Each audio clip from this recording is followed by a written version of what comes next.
세번역 사도신경으로 신앙 고백하겠습니다. 저는 전능하신 아버지 하나님 천지의 창조주를 믿습니다. 저는 그분의 유일하신 아들 우리 주 예수 그리스도를 믿습니다. 그분은 성령으로 잉태되어 동정녀 마리아에게서 나시고 본디오 빌라도에게 고난을 받아 십자가에 못 박혀 죽으시고 장사된 지 사흘 만에 죽은 자 가운데서 다시 살아나셨으며 하늘에 오르시어 전능하신 아버지 하나님 우편에 앉아 계시다가 거기로부터 살아있는 자와 죽은 자를 심판하러 오십니다. 저는 성령을 믿으며 거룩한 공교회와 성도의 교제와 죄를 용서받는 것과 몸의 부활과 영생을 믿습니다. 아멘. 거룩하신 하나님 아버지 감사합니다. 간밤에도 편히 쉬게 해주시고 새벽에 기도하는 자리에 불러주시니 감사합니다. 이 시간 저희들 마음 중심으로 주님을 경외하게 하여 주시옵소서. 예수님 이름으로 기도드리옵나이다. 아멘. 찬송가 539장입니다.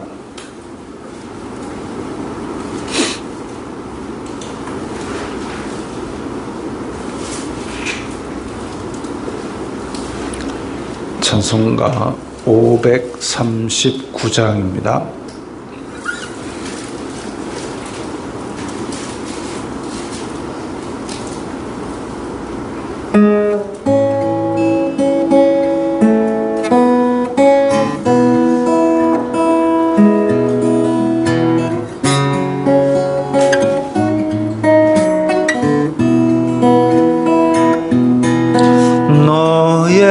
예수께 조용히 나가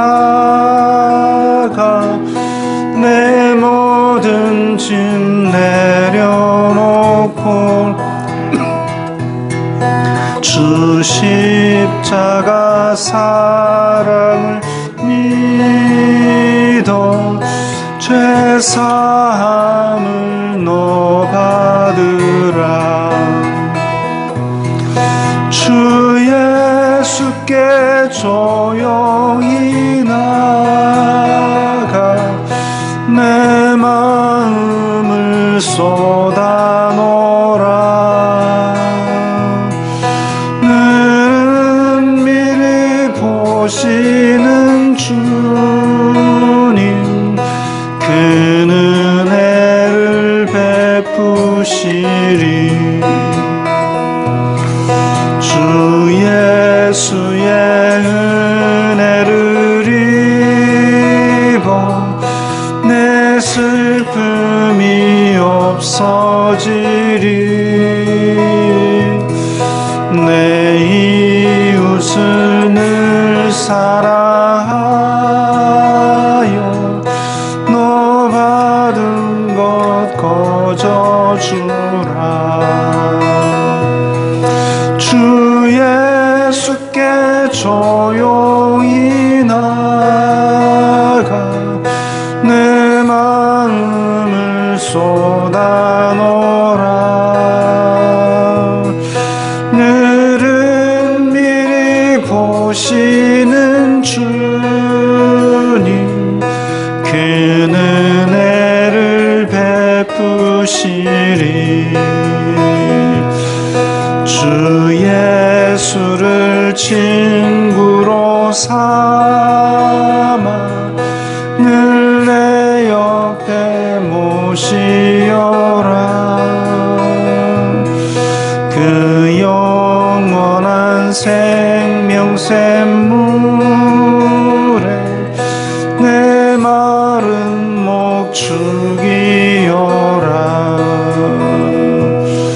주 예수께 조용히 나가 내 마음을 쏟아놓으라. 늘은 미리 보시는 주님 그 은혜를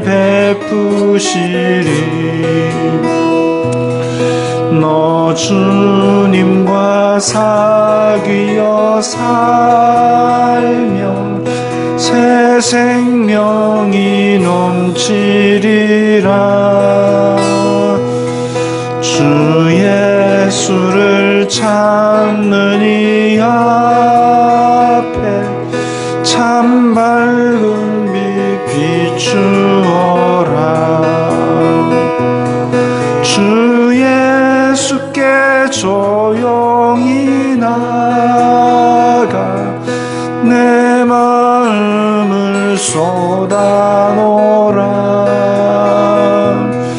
늘은 미리 보시는 주님 큰 은혜를 베푸시리.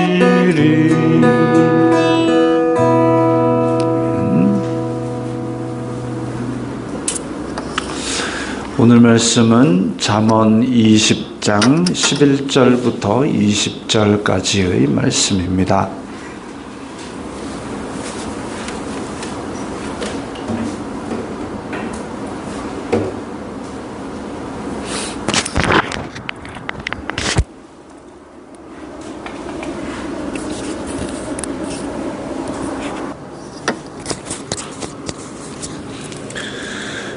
잠언 20장 11절부터 20절까지의 말씀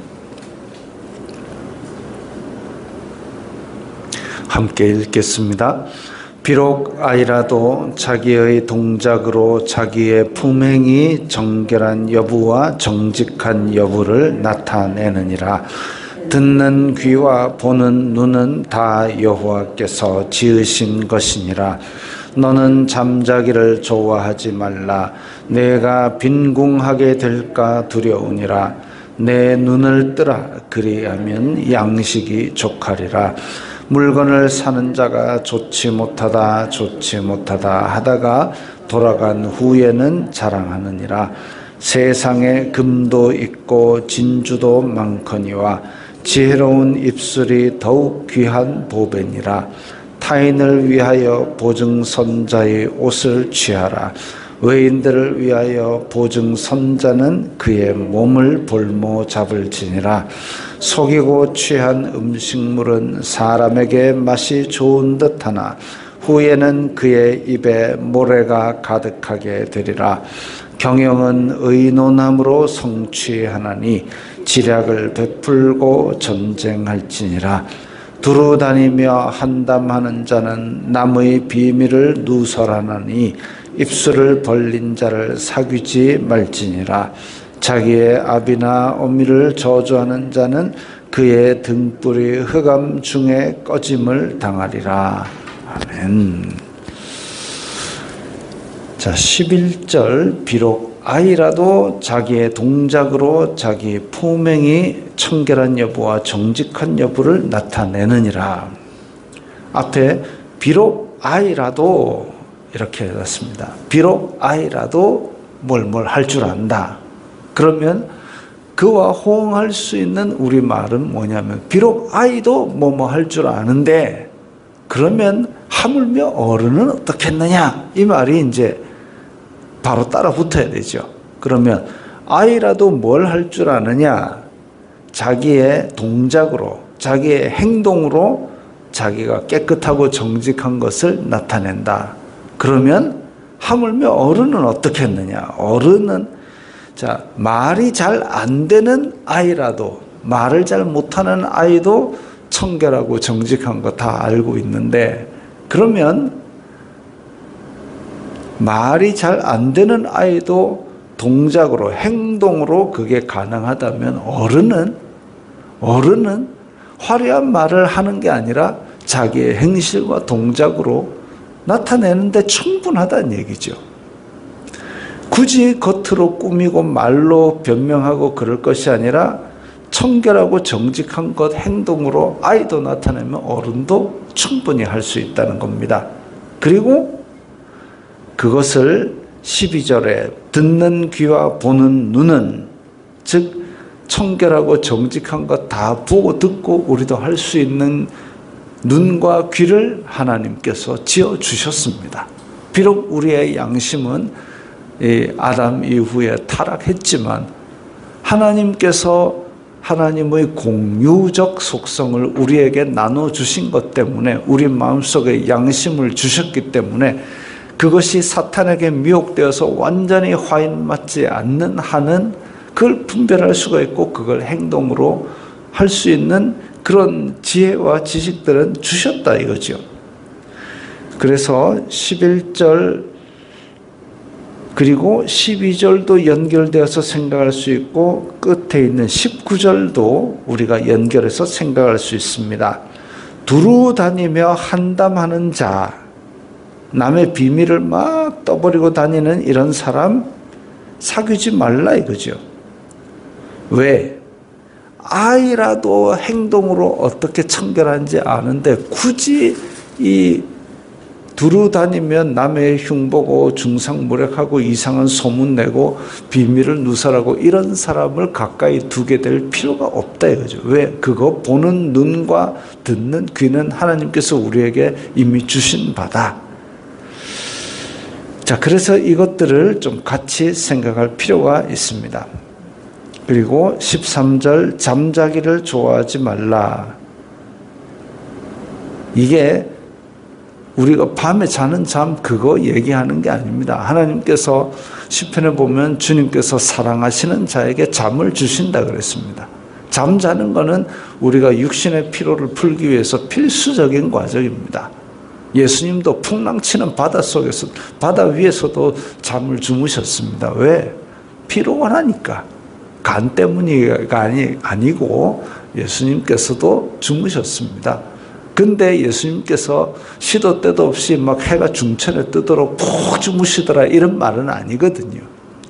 그야말로 복음 전하고 다니시고 새벽 미명에 기도하시고 밤이 맞도록 기도하시고 또 다니면서 복음 전하시고 그러니까 피곤하니까 풍랑치는 파도 위에서도 주무시는 거죠.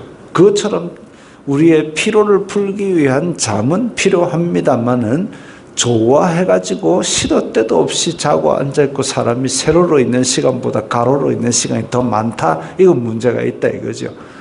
그래서 내 눈을 뜨라. 필요한 잠 이외의 시간은 어쨌든 부지런히 활동을 하게 되면 양식이 족하리라. 부자 되리라가 아니라 필요한 것들을 얻는 수고는 해야 된다는 거죠. 지금 우리나라가 경기가 상당히 안 좋다 그럽니다. 경기가 안 좋다. 그래서 대기업은 국제적인 정세 때문에 지금 힘들어하고 있고 자영업자들은 그야말로 이제 막 너무너무 힘든 기간이 계속되고 있다고 합니다. 이 와중에 소비를 촉진한다 그래가지고 나라에서 개인적으로 지원금을 몇십만 원을 준다 해도 문제가 있는 게 뭐냐면 몇십만 원을 준다 해도 우리나라의 많은 부분을 차지하고 있는 자영업자가 무너지게 되면 쓸래야 쓸 곳이 없습니다. 그 몇십만 원 받아갖고 자동차를 사겠습니까? 선박을 사겠습니까? 아니죠. 밥 사 먹을래도 밥 사 먹을 곳이 이제 하나둘 문을 닫고 이렇게 되면은 곤란해진다는 거죠. 근본적인 대책이 필요한 것이지 언발에 오줌 누는 식으로 지금 국민들에게 돈을 뿌려가 될 일은 아닙니다. 그럼 어떻게 해야 되느냐? 지금 어쨌든 우리나라의 모든 구성원들이 힘을 합해가지고 지금 당면 과제를 어떻게 하면 근본적으로 바로잡을 수 있을 건지 그걸 향해서 달려나가야 됩니다. 그래서 국제적인 신인도를 올려야 되고 그리고 무너져가는 산업 기반들을 다시 차곡차곡 일으키는 거기에 힘을 쏟으면 그래도 생존할 확률이 늘어날 겁니다. 부지런하게 그렇게 움직이면 부자 되는 것이 아니라 내 필요한 것이 일단은 채워지는 그런 하나님께서 그런 법칙을 우리에게 주신 것이죠. 열심히 일하면 그나마 우리의 필요한 것들이 채워질 수 있도록 도와주실 겁니다. 나머지는 하나님께 맡기는 수밖에 없죠. 우리가 할 수 있는 일을 최선을 다해서 하는 것이고 14절에 물건을 사는 자가 좋지 못하다 하다가 돌아간 후에는 자랑하느니라. 자, 여기서 돌아간 후에는 자랑하느니라. 물건을 샀다는 얘기죠. 물건 사러 와가지고 아이고 여기가 왜 이래요, 여기가 왜 이래요. 그 얘기하는 건 뭡니까? 깎자는 얘기죠. 여기가 왜 이래요 하면서 자꾸 깎아놓고 결국은 그 값으로 사가지고 집에 가서는 이야 이거 내가 100원 주고 샀다 이러면서 자랑하는 겁니다. 그 얘기죠. 근데 이게 참 사는 자가 좋지 못하다 그러면 사지를 말든가. 자꾸 깎고 싶은 게 사람의 심리입니다. 그거는 이해하지요. 그 마음은 이해하지만 적당히 해야죠. 그렇게 좋지 못하다 다 깎아가지고 결국은 이 가게가 망해버리면 그 물건을 이제는 어디서 사야 됩니까? 그거 아니죠. 내 이기적인 욕심 말고 정당한 대가를 지불하기 위해서 정당한 대가를 지불하는 정도에서 좀 좋지 못하다 하고 말아야지 그걸 억지로 해가지고 이문도 안 남도록 하는 것, 물론 파는 사람도 적당한 이익선에서 그쳐야지 이거를 가지고 뻥 튀겨가지고 막 이거 하나 팔아가지고 막 집 사고 요트 사고 이럴 생각으로 너무 뻥 튀겨 하는 것도 안 되지만 적절한 가격, 적절한 이윤 그 정도 선에서 우리는 좀 서로 잘 타협하고 정당한 거래를 할 필요가 있습니다. 믿는 사람끼리 이러지 맙시다 해가지고 억지로 깎으려고 믿는 사람들이 이러지 맙시다. 믿는 사람일수록 더 정당한 거래를 하고 제값 주고 사는 그게 필요하죠. 제가 그래서 종종 얘기하는 게 마트 같은 데서 1+1 너무 좋아하지 마십시오. 세일 너무 좋아하지. 세일 50% 세일해가 반값으로 다 팔고 그 반값으로 팔고 싶어서 반값으로 팔겠습니까? 아마도 마음이 별로 안 좋게 1+1 집어넣고 50% 세일, 80% 세일 할 겁니다. 그렇게 해가지고 팔아가지고 남는 게 뭐가 있겠습니까? 그래서 1+1 말고라도 필요한 게 있으면 생돈 주고라도 사는 것처럼 정당한 거래에 정당한 대가를 지불하는 것도 우리의 경제 윤리에 포함될 겁니다. 그렇게 해야 생태계가 건전해집니다. 자, 세상에 금도 있고 진주도 많거니와 지혜로운 입술이 더욱 귀한 보배니라. 우리의 말이 아주 귀한 보배로운 가치를 가지게 될 겁니다. 그렇기 때문에 아까 얘기했던 두루 다니며 한담하면서 남의 비밀 퍼뜨리고 중상모략하고 이상한 소문내고 이런 말들을 우리가 끊어낼수록 우리의 입술은 귀한 보배가 됩니다. 신약 성경에서도 그래서 너희들이 어디 가서 말을 할 때 예수님께 하듯이 말을 해라. 예수님의 말씀을 전하듯이 말을 해라. 그것이 우리의 입술이 귀한 보배가 되는 길이지요. 그래서 쓸데없는 말을 삼가고 귀한 보배로운 입술이 될 수 있도록 해야 될 겁니다. 16절에 타인을 위하여 보증선자의 옷을 취하라. 외인들을 위하여 보증선자는 그의 몸을 볼모 잡을지니라.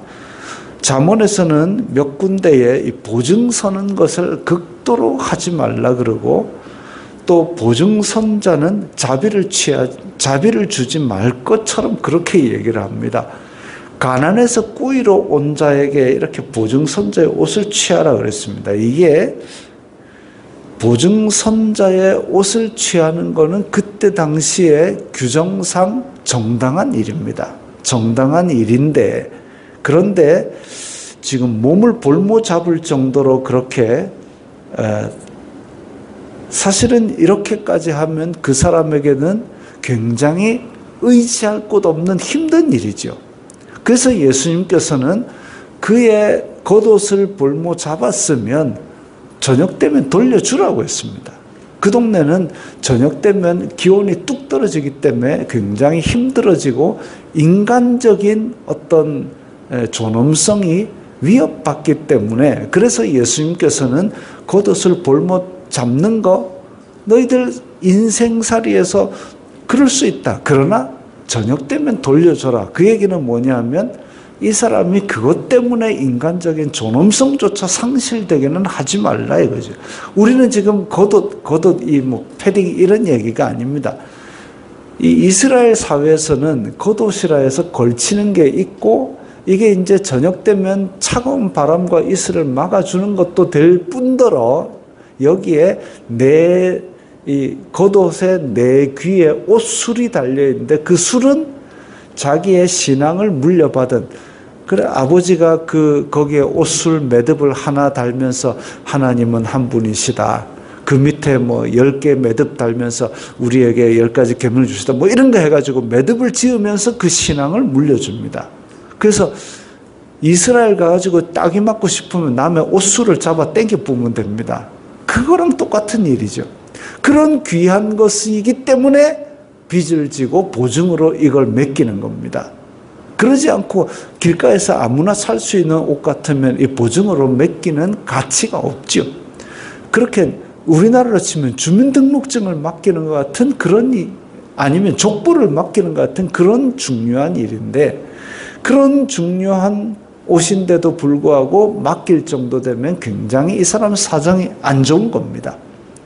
그렇다고 해서 그걸 받지 않고 아이고 그거 안 받아도 됩니다 이렇게 하는 거는 아니고 보증선자의 옷을 취하라는 얘기는 정당한 이 거래 관계에서는 그걸 할 수밖에 없는 거죠. 그러나 예수님께서는 밤 되면 돌려줘라고 말씀하셨고 그 다음에 이 잠언에서는 이 보증이 왜 위험하냐 그 사람 뭘 믿고 이거 받느냐는 거죠. 그 사람이 아무리 중요한 것을 맡겼다 할지라도 안 줄로만 안 줍니다.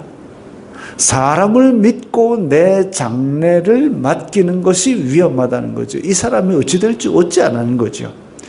그 자신도 나 자신도 당장 내일을 장담 못하는 인간일 뿐입니다. 그냥 하루하루 사는데 최선을 다할 뿐이죠. 그래서 상거래에서 있을 일이 사는 자가 좋다 좋지 못하다 하다가 돌아간 후에 자랑하는데 정당한 대가와 정당한 평가, 정당한 가격을 지불하는 것이 우리 성도의 삶이고 보증선자의 옷을 취하는 것은 상거래상 정당한 권리와 정당한 의무를 하는 것은 맞는데 예수님께서는 거기다 하나 더 얹어서 인간의 최소한의 자비, 최소한의 존엄성은 지키고 살아라, 지켜주어라 이런 말씀을 하셨습니다. 17절에 속이고 취한 음식물은 남의 등 쳐가지고 사기쳐가지고 그렇게 돈을 가지게 되면 맛이 좋은 듯하나 그러나 그의 입에 모래가 가득하게 되리라. 하나님께서 분명히 기억하고 심판하십니다. 이 세상에서는 사기치고 등치고 이런 사람이 잘 사는 것처럼 돈을 모으는 것처럼 보일 수 있지요. 그러나 그것이 끝이 아니다라는 것을 성도들은 기억해야 됩니다. 1+1 열심히 챙겨가지고 그걸로 내가 뭔 부자가 되겠습니까? 하나 사러 갔는데 하나 가격으로 2개 주면 그거 모아갖고 내가 부자 되겠습니까? 부자가 되려면 내가 열심히 더 많이 버는 게 부자가 되는 거지. 그걸 조금 100원 나갈 거를 아껴가지고 80원 나간다고 그게 부자가 되겠습니까? 우리가 일상적으로 성실하고 정당한 거래를 통해서는 양식이 족하리라. 우리 필요한 것만 채우고 사는 걸로 만족할 줄 알아야 됩니다. 그러면서 열심히 일해가지고 조금씩 삶이 나아지는 것이 하나님의 순리이죠. 그러지 않고 일확천금을 꿈꾸다 보면 죄 짓게 됩니다. 그러면 그의 입에 모래가 가득한 벌이 있게 되는 거죠. 18절에 경영은 의논함으로 성취하나니 지략을 베풀고 전쟁할지니라. 자, 의논함으로 성취한다는 얘기는 내 지혜와 내 교만을 의지하지 말라는 얘기입니다. 그래서 의논함으로 성취한다라는 것은 집단의 지성, 내 혼자만의 교만으로 할 것이 아니라 그래도 좀 여러 참고할 만한 지혜들을 가지고 있을 때에 훨씬 더 나은 결정을 내릴 수 있다는 얘기죠. 지략을 베풀고 전쟁을 지내. 전쟁도 왕 혼자 싸우자, 나를 따르라, 이래가지고는 망하기 딱 좋습니다. 예전에 중국의 송나라 때 어떤 일이 있었냐면 적들이 쳐들어와요. 쳐들어오는데 강이 국경으로 되어 있어가지고, 강이 국경으로 되어 있어 거기서 띡띡띡 건너옵니다. 여러분 같으면 어찌하겠습니까? 전쟁을 안 해보셔서 잘 모르세요. 강을 건널 때는 무방비 상태니까 그때 막 쏴야 됩니다. 근데 강을 건너고 있는데 왕이 공격해야 됩니다. 그러니까 왕이 뭐라냐면, 군자가 어찌 아무 방비도 없는 애들을 공격하겠느냐. 참았습니다. 강을 다 건너왔습니다. 그래갖고 막 정신없이 막 챙깁니다. 왕이여, 공격해야 됩니다. 어찌 진열도 갖추지 않은 자들을 공격하겠느냐. 그래 진열을 다 갖췄습니다. 왕이여, 지금 안 하면 큰일 납니다. 그러니까 자, 이제 해보자. 되겠습니까? 그래 졌습니다. 제정신이 아니죠. 지략을 베풀고 전쟁할지니라. 전쟁할 때는 우리 손해를 가장 줄이기 위해서는 가장 약한 데를 때려야 됩니다. 그게 전쟁이죠. 이기는 방법입니다.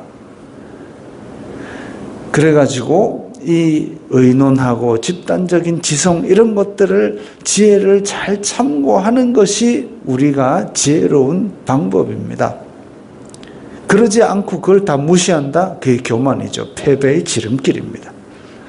19절에 두루 다니며 한담하는 자, 말로 그렇게 내 모든 가진 것들을 다 쏟아내는 자는 좀 가까이 안 할 필요가 있습니다. 자기의 아비나 어미를 저주하는 자는 그의 등불이 흑암 중에 꺼짐을 당하리라. 자기의 아비나 어미는 뿔입니다. 자기 근원이죠. 그것보다 자기가 잘날 수가 없습니다. 어떤 사람은 야, 내가 한국 고등학교를 나왔는데, 아이고, 그 한국 고등학교 똥통이다. 그거보다 잘났겠습니까? 자기가 나온 곳인데 자기가 그렇게 욕해갖고 자기가 얻을 게 뭐가 있겠습니까? 그거죠. 자기의 뿌리, 자기의 근원을 부정하는 것은 결국은 자기를 깎아먹는 일입니다. 그래서 그의 등불 중에, 등불이 흑암 중에 꺼짐을 당한다 그랬습니다. 10계명 중에서 내 부모를 공경하라. 그리하면 이 땅에서 내 삶이 길리라 했습니다. 그런데 그걸 안 하고 있다? 그러면 이 율법으로 봐서도 그렇고, 이 땅에서도 그렇고, 사람들이 보아서도 그렇고, 이 모양새가 성도에 합당한 삶은 아니죠. 자기의 뿌리와 근원, 이런 것들에 대해서도 잘 챙겨야 바른 지혜일 것입니다.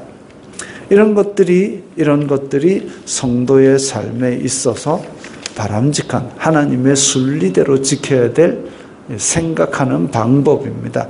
이런 지혜를 가지고 하나님의 말씀의 올바른 가치가 우리 입술에서 나오는 그런 그야말로 입술이 더욱 귀한 보배가 되는 성도의 삶을 사시기 바랍니다. 기도하겠습니다. 거룩하신 아버지 하나님, 감사합니다. 저희들에게 귀한 말씀을 주시고 지혜의 말씀을 주시니 감사합니다. 우리들이 이 말씀을 따라서 정말 아이라도 할 수 있는 이 청결한 정직한 삶을 살게 하여 주시옵소서. 예수님 이름으로 기도드리옵나이다. 아멘.